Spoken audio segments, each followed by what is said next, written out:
trataremos a continuación el análisis de componentes principales.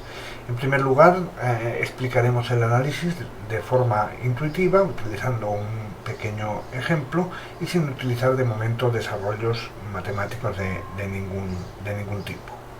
Utilizaremos simplemente conceptos de la estadística descriptiva tradicional. El ejemplo que vamos a utilizar tiene que ver con el riesgo coronario. En el ejemplo tenemos 20 pacientes y 7 variables. Las 7 variables son presión arterial media, edad, peso, superficie corporal, duración de la hipertensión, pulso y medida del estrés. Podemos observar que todas estas variables están relacionadas probablemente con el riesgo coronario. Podemos observar que las variables en general están relacionadas unas con otras. ¿Por qué? Bueno, a medida que aumenta la edad, aumenta, por ejemplo, también la presión arterial media, suele aumentar el peso, suele aumentar la superficie corporal, lógicamente la duración de la hipertensión, etcétera, etcétera. Tenemos entonces una matriz de datos o una tabla de datos que tiene 20 filas correspondientes a 20 individuos y 7 columnas correspondientes a las 7 variables. Y lo que queremos es describir conjuntamente las 7 variables. Para ello, vamos a tener que utilizar las interrelaciones entre las mismas. Si las 7 variables fueran independientes, podríamos describirlas cada una por separado y obtendríamos toda la información que ellas tienen. Como las variables no son independientes, tienen información conjunta, vamos a resumir la información de ellas en variables más simples, en variables combinadas. En este caso, el investigador se va a hacer dos preguntas. La primera, ¿será posible describir el conjunto utilizando un número menor de dimensiones, es decir, un número menor de variables, por supuesto, y como habíamos dicho antes, aprovechando las interrelaciones entre las variables? Una segunda posibilidad sería si es posible definir un índice general combinando la información de las variables relacionadas en una sola y que cuantifique la situación de riesgo. En el primer caso hablamos de una técnica conocida como análisis de componentes principales y en el segundo hablamos de una técnica conocida como análisis factorial. Recordamos entonces que tratamos de describir las 7 variables en conjunto. Bueno, vamos a ver qué ocurriría si tuviéramos solamente 2 de esas variables. Si tuviéramos 2 de esas variables, podríamos representarlas en un diagrama de dispersión de esta forma. ¿Qué es lo que tenemos en el diagrama de dispersión? Bueno, pues la forma tradicional de mirar un diagrama de dispersión y la nube de puntos era para comprobar si hay una relación entre las dos variables. ¿Qué vemos aquí? Pues vemos que a medida que aumenta la edad, aumenta también la presión arterial, al menos por término medio. Pero vamos a añadir una nueva interpretación de este diagrama de dispersión. Por ejemplo, si miramos aquí, los individuos 6 y 7 tienen valores muy similares en ambas variables. Una edad un poco menor de 50 años y una presión de alrededor de 120 milímetros. Quiere decir que estos dos individuos tienen valores en estas dos variables muy similares. Si por el contrario tenemos dos individuos alejados, por ejemplo el 20 y el 14 que están aquí, entonces estos dos individuos son muy diferentes, tienen valores diferentes en ambas variables. Luego podemos añadir una interpretación a la interpretación tradicional y es la interpretación de los individuos. Observemos que ahora las variables son solo una forma de obtener información para ver la similitud o disimilitud en los individuos, mientras que en la estadística univariante y bivariante tradicional era justo lo contrario. Los individuos son solamente una forma de obtener información para ver el comportamiento de las variables. Hemos introducido entonces un nuevo concepto que es el de la interpretación de las similitudes y disimilitudes entre los individuos. Veamos otro ejemplo en el que los individuos tienen una interpretación más clara. En este caso son los países europeos antes de la caída del muro, que se caracterizan con 9 variables correspondientes al porcentaje de la población activa ocupado en diferentes sectores como agricultura, minería, manufacturas, energía, construcción, servicios, finanzas, servicios personales, y transportes y comunicaciones. Bueno, en este caso, si tuviéramos, por ejemplo, dos variables, la agricultura y la minería, pues podríamos hacer lo mismo que antes. ¿Y qué es lo que vemos? Por ejemplo, vemos que aquí Turquía tiene un valor en la agricultura mucho mayor que el resto de los países. Seguimos por aquí, por ejemplo, Yugoslavia y Grecia también tienen valores en la agricultura mayores. Yugoslavia tiene un valor en la minería mucho mayor que en Grecia.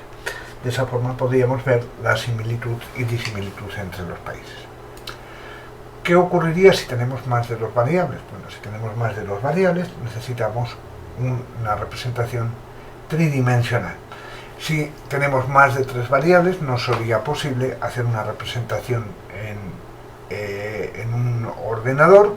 Necesitaríamos hacer representaciones parciales utilizando distintos conjuntos de dos o de tres variables. Bueno, vamos a ver en el ejemplo inicial del riesgo coronario, vamos a ver un gráfico tridimensional que tenemos aquí. ¿Cuál es el problema? Que el gráfico tridimensional al final se proyecta en una pantalla que es bidimensional y solo podemos ver las posiciones relativas de los puntos en el caso de que el gráfico se encuentre en movimiento. Bueno, vamos a hacer que se mueva. Veamos el gráfico. Observemos aquí que los puntos aparecen prácticamente en una línea recta. Si seguimos moviendo el gráfico vemos que los puntos al dar vueltas están realmente sobre un plano. ¿Qué implica esto? Bueno, implica que en realidad no necesitamos las tres dimensiones para describir nuestro conjunto completo de datos. Bastaría con dos dimensiones. Si conseguimos aislar ese plano en el que se están prácticamente todas las observaciones, no se modificarían las similitudes y las disimilitudes entre los individuos. Serían prácticamente las mismas que en el espacio tridimensional. Bueno, veámoslo con otro vídeo que tomado de internet, en el que, bueno, pues lo que tenemos es lo siguiente: es una introducción al análisis de componentes principales de una forma intuitiva similar a la que hacíamos antes. En este caso, supongamos que queremos hacer la foto de un objeto. El objeto está en tres dimensiones, el objeto es una tetera y queremos hacer una foto, que lógicamente va a ser una foto en dos dimensiones, y que recoja la mayor parte de la información del objeto, es decir, que se reconozca perfectamente que se trata de una tetera.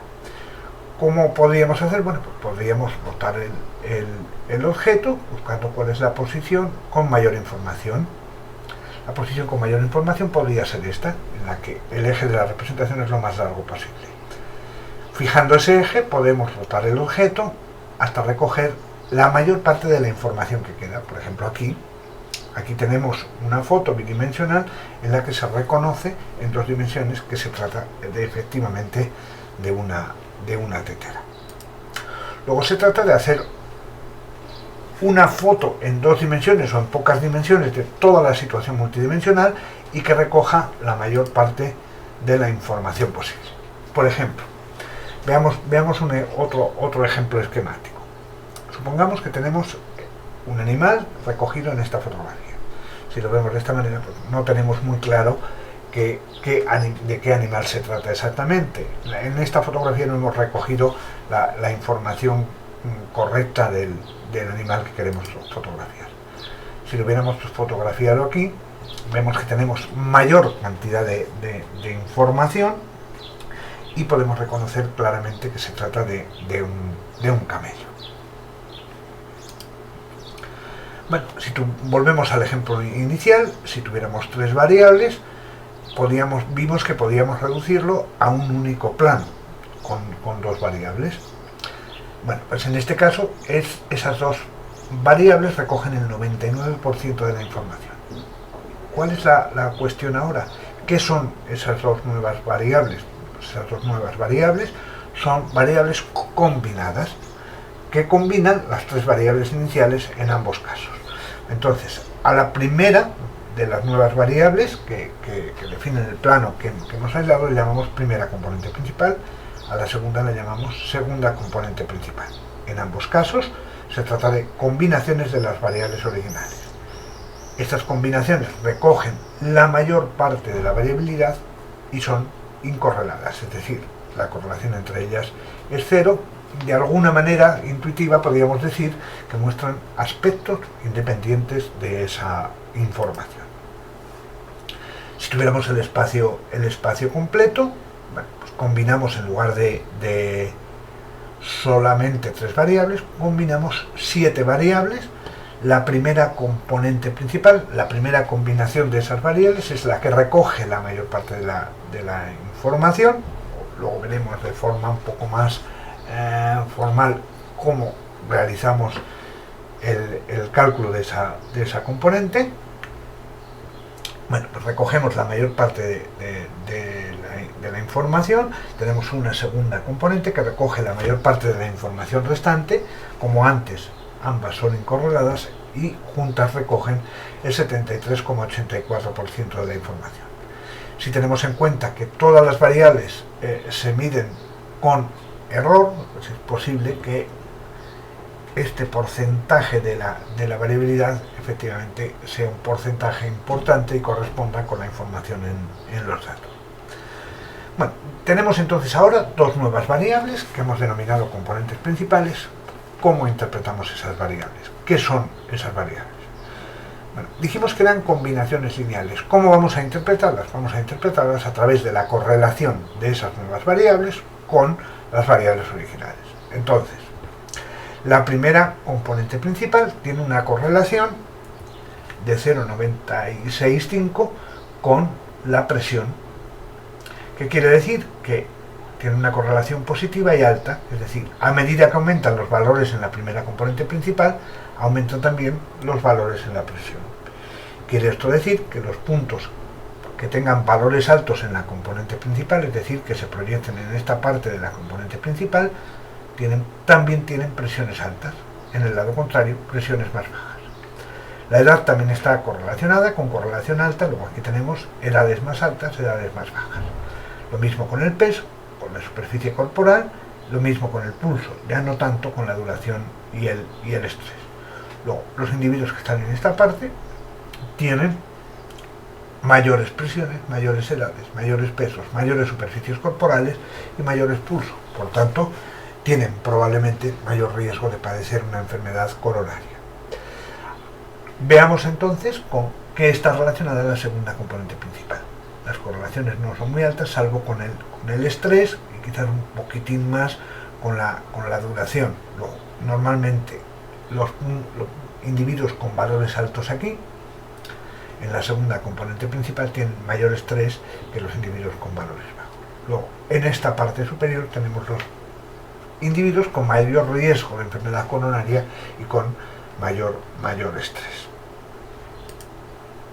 En el caso de los países, la representación sería de esta manera. Vemos que es casi una clasificación política. Bueno, Turquía aparece como muy diferente de todos los demás, seguido de Yugoslavia, los demás más juntos, pero vemos que aquí están los antiguos países del bloque del este, los países de Europa Central, los países mediterráneos, en los que se acerca Irlanda e incluso Francia. ¿Qué componentes hemos obtenido aquí ahora? Bueno, pues la primera componente vemos que está relacionada de forma negativa con la agricultura y un valor alto. Bueno, también algo con las manufacturas, con la construcción y servicios de forma positiva, servicios sociales, etc. Bueno, quiere decir, los puntos en valores negativos, como la correlación es negativa, tienen valores altos de agricultura, Turquía y Yugoslavia. Los puntos que se proyectan en el otro lado pues tienen valores altos de manufacturas, aunque la correlación no es muy alta, más construcción, también tenemos servicios sociales, transportes, etc. Luego viene así como la componente viene a ser como países agrícolas frente a países menos agrícolas.